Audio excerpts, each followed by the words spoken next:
ప్రశాంతి రెడ్డి గారు.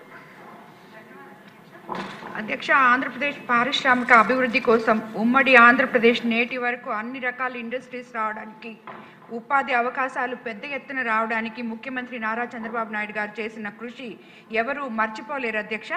విభజిత ఆంధ్రప్రదేశ్లో శ్రీ సిటీ, విశాఖపట్నంలో వచ్చిన పరిశ్రమలు, కియా, గమేష మరియు రాజధాని అమరావతి లాంటి పారిశ్రామిక ప్రగతి సాధించడం కోసం మీరు చేసిన శ్రమ నేటికి తరతరాల ఆదర్శం అధ్యక్ష. దేశ విదేశాల నుండి పరిశ్రమలు తీసుకొచ్చి ఉపాధి అవకాశాలు పెంచడం కోసం లోకేష్ గారు చేస్తున్న కృషి ధన్యవాదాలు తెలుపుతున్న అధ్యక్ష. పారిశ్రామికంగా ఎదుగుతున్న ఆంధ్రప్రదేశ్లో కోవూరు నియోజకవర్గంలో పరిధిలో పరిశ్రమల స్థాపన కోసం అనేక అవకాశాలు ఉన్న విషయం మీ దృష్టికి తేవాలి అనుకుంటున్నాను అధ్యక్ష. యువత భవిష్యత్తు బాగుండాలి, ఉపాధి అవకాశాలు కోసం ఇఫ్కో నిర్మాణం కోసం రైతులు నుంచి మనం సుమారు 2776 ఎకరాల భూమి ఇఫ్కో కర్మాగారం కోసం ఇచ్చున్నారు అధ్యక్ష. రైతులు ఇఫ్కో కర్మాగారం రాకపోవడం వలన అదే భూమి ఇఫ్కో కిసాన్ సెస్గా మార్చడం జరిగింది అధ్యక్ష. అందులో వ్యవసాయ ఆధారిత కంపెనీల నిర్మాణం కోసం భూములు కేటాయించే అవకాశాలు ఉన్నప్పటికీ ఇప్పటికీ కేవలం గమేష, కోకోకోలా లాంటి 2 కంపెనీలు మాత్రమే వచ్చున్నాయి అధ్యక్ష. అదేవిధంగా అధ్యక్ష, కృష్ణపట్నం పోర్ట్ మరియు నేషనల్ హైవేకి దగ్గరగా కోవూరు నియోజకవర్గ పరిధిలో ఉన్న షుగర్ ఫ్యాక్టరీ భూములు కూడా ఇప్పటి వరకు నిరుపయోగంగా ఉన్నాయి అధ్యక్ష. ఆల్రెడీ ఇది ముఖ్యమంత్రి గారి దృష్టికి, ఇండస్ట్రీస్ మినిస్టర్ గారి దృష్టికి కూడా తీసుకురావడం జరిగింది అధ్యక్ష. ఆ షుగర్ ఫ్యాక్టరీ ఇప్పటికి 13 సంవత్సరాల నుంచి క్లోజ్ అయిపోయింది అధ్యక్ష.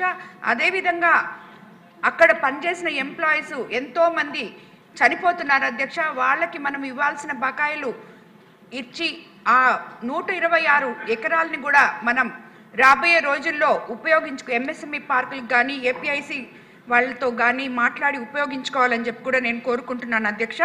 అదేవిధంగా కొడవలూరు మండలంలో ఉన్న రాచర్లపాడు, బొడ్డువారిపాలెంలో ఉన్న ఏపీఐఐసి పార్కులో పరిశ్రమల కోసం ఇప్పటికే కేటాయించిన స్థలాల్లో ఇంకా నిర్మాణం ప్రారంభించని కంపెనీలు చాలా ఉన్నాయి అధ్యక్ష.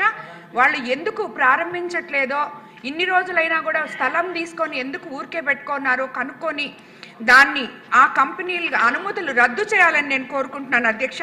అదేవిధంగా మళ్ళీ కొత్త కంపెనీలు పెట్టే వారికి అది కేటాయిస్తే ఎన్నో ఉపాధి అవకాశాలు మన లోకేష్ బాబు గారు కళ్ళకంటున్న 20 లక్షల ఉద్యోగాలు ఆల్మోస్ట్ ఇక్కడ సగం భాగం వస్తాయని చెప్పి కూడా నేను కోరుకుంటున్నాను అధ్యక్ష.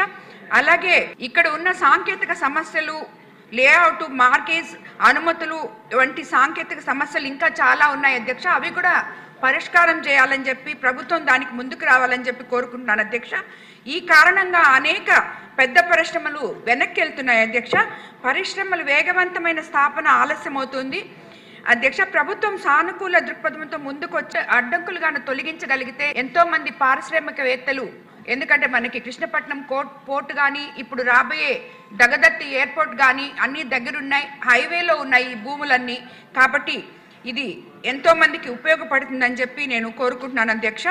అందువల్ల we request government need to take immediate action అధ్యక్ష.